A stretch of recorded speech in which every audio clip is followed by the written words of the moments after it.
Good morning, Charleston, South Carolina. All my dear friends and family from out there in those areas. We bless God for you this morning. You're listening to what the words say on WKWQ 100.7 FM, the Gullah People Radio. This is the day that the Lord has made. I will rejoice and be glad in it. David also says, "The Lord is my shepherd.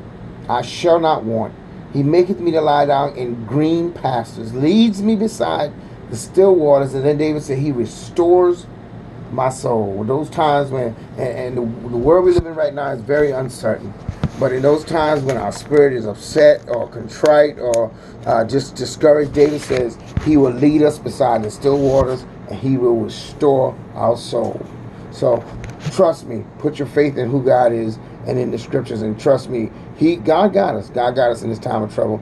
Listen, before I introduce my guest, I want to say to the Knicks family, we are praying for you, and we know this has been an upset within the last couple of days.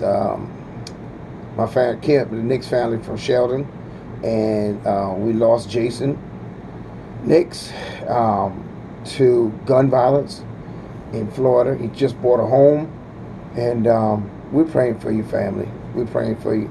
And like I said, Jason is definitely going to be missed. I remember him as a little kid, quiet, always a smile on his face. But we're praying for you. We're praying for you, definitely. Definitely. This morning, and I'm going to get right to it because it's going to be a lot being said this morning. And I have a young man sitting next to me by the name of Chris Robinson. Chris, how you doing this morning? I'm great, man. Good. Chris has a very strong story to share with us this morning. He was in prison for about 8.5 years, came out now, and this has just been a couple months since he's been out. He's an author of his own book, Penitentiary Metamorphosis. And if you hadn't got this book, Facebook family and friends, if you're listening, you can get your book right now. Chris, you want to tell us how they can get it? You can go on Amazon.com and just type in the title Penitentiary Metamorphosis. Select the paperback format and order your copy. It's $15 on Amazon. Or if your friends on Facebook, you can inbox me and about direct shipping. There you go. Also, I think you can order it. It can download the Kindle publishing also for ebooks. Exactly. So hey, get this book. I started reading it. I didn't finish it, but it's he has a very powerful story. And this just a few scriptures I'm going to put out there, and we're going to get ready to his story. Proverbs 22:6 says, "Direct your children onto the right path, and when they are older, they will not depart." Sometimes you pour into your kids, you pour into them, and they still will take the off-road sometimes. I know I grew up doing this. I grew up in church all my life, and then I still jumped off track a little bit. But it says, if you put into them, they will not depart. You know what that means? We'll come back to it. And I came back to it. Proverbs 1:8 says, "My son, hear the instruction of your father, forsake not the laws of thy mother, for there shall be an ornament of grace unto you." Grace is something that you don't deserve, and chains about that neck, telling us to take instructions, especially as youth, and God will cover us. Chris, again, how are you this morning, man? I'm great, man. I'm great. I'm blessed. Okay, I'm excited to hear your story, and I understand your story. 8.5 years in prison. And first of all, tell us who you are, Chris. All right. Like you said, my name is Chris Robinson. I was born and raised in Port Royal, South Carolina. Okay. Small city on the water. Okay. Half my family from Port Royal, my other half of my family from EMC, South Carolina. I just came from prison on May 1st. So right now it makes 3 months that I've been home. Okay. Tell me about, 3 months? 3 months I've been home since May 1st. Well, you did a lot in 3 months, Chris. Yes, you got a whole book. Yes, you got a whole book. One of the things that, and just remember, Penitentiary Metamorphosis. Just remember, guys, y'all got to go and get this book. Support our own here in Beaufort. Get your copy today. And I guess the $64 million question to me is the day that you stood before the judge and the judge, I'm saying, slanted Mallett down and gave you a sentence of 10 years in prison. What was going through your 19-year-old mind? I was numb. You know, my body was numb. My body was going through a shock. You know, like, is it really happening? Is it a dream? And it was at that point where I had to make a decision. I had to understand the consequences that was coming behind my actions that I was doing for such over a long period of time, and that I had to face the consequences now.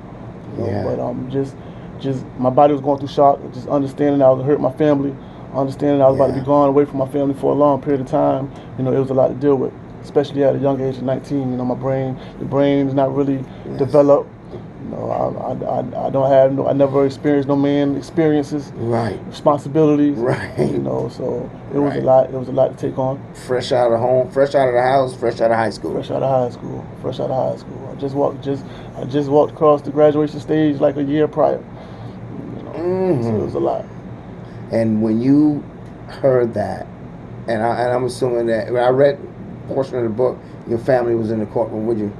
A lot of them were in there. And when you looked at them at that time, because I'm saying once they sentence you, you don't go back to them. You're going out the door. Yeah. How did you feel when you look back at them? Just knowing that that was my biggest hurt through it all. I understand who I was. I knew I could have handled the time, but was my family gonna be able to handle that time with me? You know, and that was my biggest thing. Afraid I was gonna lose them, and you know that family hurt was what hurt me the most out of it all. I know it was. Prison time, man. I'm gonna tell you, and if Pastor Gordon can be transparent, I was in prison. I went to jail one time. I stayed overnight. Okay. Somebody be like, Pastor Gordon, what you did? I ain't telling them what I did. I ain't telling them what I did. But I'm gonna tell you what. That first night, man, I didn't sleep. I didn't eat the food. You know, I sat up on that bunk with my back up against the thing, just wide awake, man. I was like, man. Got up the next morning. It was like, hey, it's breakfast. I mean, I couldn't eat nothing. I wanted to get out of there. I seen those guys banging on the door, you know. Like, the night I got there, they were banging on the door. Hey, seal, trying to figure out when they was going to get out. So I'm sitting there like, why are they banging on that door? Guess what I was doing the next morning? Banging on the door, looking for the seal. Looking for the seal. But hey, I couldn't even imagine 19-year-old hearing a 10-year sentence. I couldn't even imagine that, Chris. Yes, sir. And that's another time of your life. It is, and it's the most important time of your life. It's that time where you're supposed to be developing into a man. Yes, sir. Going into a man, having those experiences. Yes, sir. You know, just off the fact that I had to grow up and become a man in prison on my own. You know, and that's the biggest part. Yes, that's a lot. I read in a book where you said that you had a lot of teenage anger. Yeah, it was a lot of rage. There was a lot of rage coming up, and at the time, you know, I wasn't sure where it was coming from. You know, was it childhood trauma of not having both parents in the household, missing them? Was it just the outside negative influences from others that was around me? It was a lot, and I didn't know how to channel that. I didn't know how to channel that energy, so it came out in rage a lot of times, and whether it was going to school, acting out, fighting, I just needed to release it somehow, and I didn't know how to properly channel that. Right. Well, you know, I came up in a broken home. I didn't, you know, come up with my father my own, but, you know, I had a positive mother, you know, that was she was the mother and the father, you know, and I grew up in New York City. I grew up in the hood, you know, and for people to say that you can't come from that stuff or come back from it, or that's the way you have to live based upon, you know, where you come from, that's not true. Not at all. And you actually are a living witness of it. I mean, you've been in prison for 8.5 years, but the minute that you got out, man, you got positive. Indeed. And a lot of part of the book was through journaling in prison, just releasing. Like I said, I didn't know how to channel it as coming up as a child, but throughout prison, a lot of this, it was just journaling, releasing my thoughts, venting to myself through pen and paper, you know, and that's the accumulation of that became my book. Got you. So when did it in prison? Okay, tell me a story from prison. Tell me a story that would just really blow a 19-year-old mind. Just I got many. I have many stories to tell, but I'll say this story right here.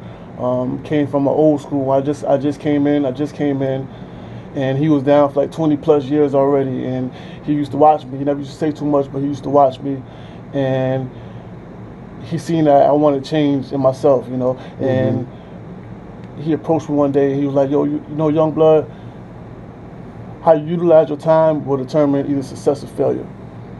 So that alone, I grasped the understanding that I can't do this time. I can't do the rest of my bid just going with the crowd. Right. Just messing around. I have to find something productive to do to change my life. I can have an outcome upon going home. Right. And when did going through what you went through? I mean, that's 8.5 years. It's a process because you went from a 19-year-old kid to a grown man. Indeed. In prison. So when did the change begin? Because I know it was a process from the first day that you walked in. Change began to happen. It was a little bit at a time, but when did the metamorphosis occur? I'll say about 3 to 4 years in.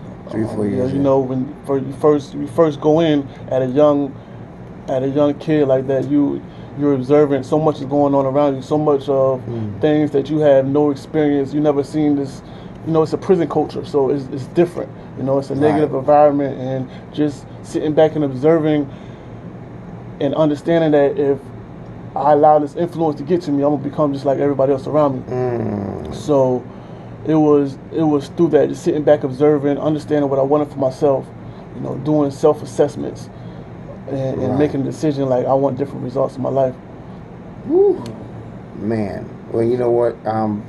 Listening to you, and like I said, these are the stories that, and a lot of people don't like to share what they've been through or where they came from, but we have to share our experiences, whether they're bad or whether they're good, because it's the next generation behind us that we need to be grabbing. Indeed, impacting. Yes, in a positive way. In a positive way. And ever since I've been in the South, one of the things that I hadn't seen enough was positive impact when it comes to the black communities that I'm in, that I was in. I seen my wife then went to school here, and I grew up in New York City, and everything in New York City was black. Right. You know what I'm saying?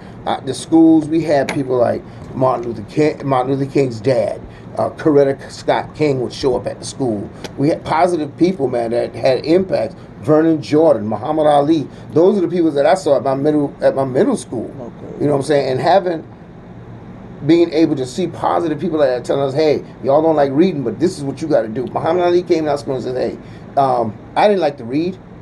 He said, but I'm going to tell you something. You need to be reading and you need to be learning. He says, you know what I got to do with the money that I have? I have to hire 5 lawyers. I have to hire 1 lawyer, and then another lawyer to watch that lawyer, and then a lawyer to watch that lawyer. You know what I'm saying? Right. So having influential and positive people saying things in your life is very, very important. Growing up. Growing up. So just telling your stories, and it's more to, and I understand what's going on today. Some people, we try to get the message across through marching, through protesting, but this is a way to grab our youth also. Indeed. You know what I'm saying? Telling them about this kind of stuff. Buy your youth this book. Exactly. You know what I'm saying? Take a minute, get your child this book. Buy your son this book and let him read it. Buy your daughters this book and let them read it. And I see and near the end of the book, you had where you wrote positive letters to yourself. Indeed. And like once again, that was a way to free myself in those times mentally. Right. Being physically confined, being able to grab that pen and paper and just express myself on paper on how I was really feeling. Right. It allowed me to pull myself outside of the situation Whoa. that was physically taking place. And it was mandatory. Those letters to self was mandatory, because sometimes I didn't have others to vent to. Sometimes you might be on lockdown. I couldn't get on the phone and call my loved ones and just tell them, yo, this is what I'm going through. So a lot of times I had to find that peace within writing them letters to myself. I see in the book, and I quote you, that the letters help you to put your mode and vibrations all on a positive frequency. Indeed. That's powerful right there. Because we have we have that choice. We have that choice if we want to operate in a negative, if we want to send out those negative vibrations in life, or if we want to send out those positive vibrations. And I wanted to reap the results of those positive vibrations I was putting out. There you go. And that's what I got from it. There you go. You was playing on FM, not AM. That's it. AM, and trust me, once you hear it, he put himself in that positive mode, because self motivation is very important to a person. Indeed. People can pat you on the back or whatever the case may be. But when you are self motivated, man, you're gonna realize and because he jumped on this frequency of, hey, this is what I need to do. Hey, how I came in here was not be the person that I am when I leave here. Exactly. I wasn't going to let my current situation define me who I really was. Right. And then, what happened? And you proved it. Indeed. You proved it, because at the end of, you got a whole book out, boy. Indeed. You got a whole book out. It's a must read. Yes, it is a must read. So what part of your time in there where you said, I'm going to write a book? Where did that happen? It was probably 3 years before I came home, so I probably was incarcerated for 5+ years before I said, I really want to write a book. And the idea was always there, but it was when I was going to take action with it. Right. That's always I always wrote it down. When I used to vent to myself, I always wrote it down like I'm going to write a book, but that's all it was. I was just saying I'm going to write a book. But the time came where I wanted to take action and really physically put it to play. Right. Hold on for a minute. Let me say this. If you just tuned in, you're listening to What the Words Say on WKWQ 100.7 FM, the Gullah People Radio. And my guest in this morning is Chris Robinson, Facebook. We thank you, everybody on Facebook. We thank you again for tuning in. Judy Gordon, Sean Grant, Tito, Ronald Simmons, Edwin Patterson, Preacher, thank you. Kenya, Corey, my sisters, Tamika Randall, Niger. Oh man, we thank you. Thank you for tuning in and listening to Chris's story this morning. Listen, this young man again is one of our locals from Beaufort, South Carolina.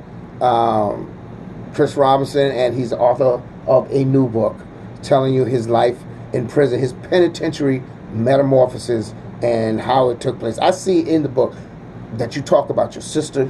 You talk about, you actually mentioned my daughter, Leona. How important is family? How important is family? Family is very important. Family, that positive influence from the family support on the outside is everything.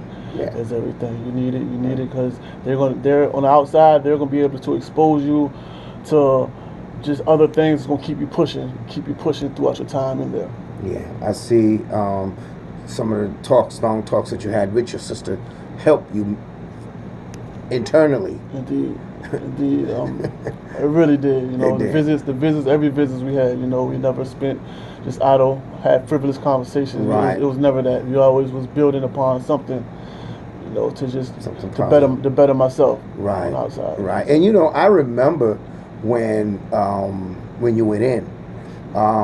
And Leona, she's a daughter of ours that I met her when she was in high school, and she lost her mom at that time, and we all, through my daughter Tiki, we all got connected, and she had been my daughter since then.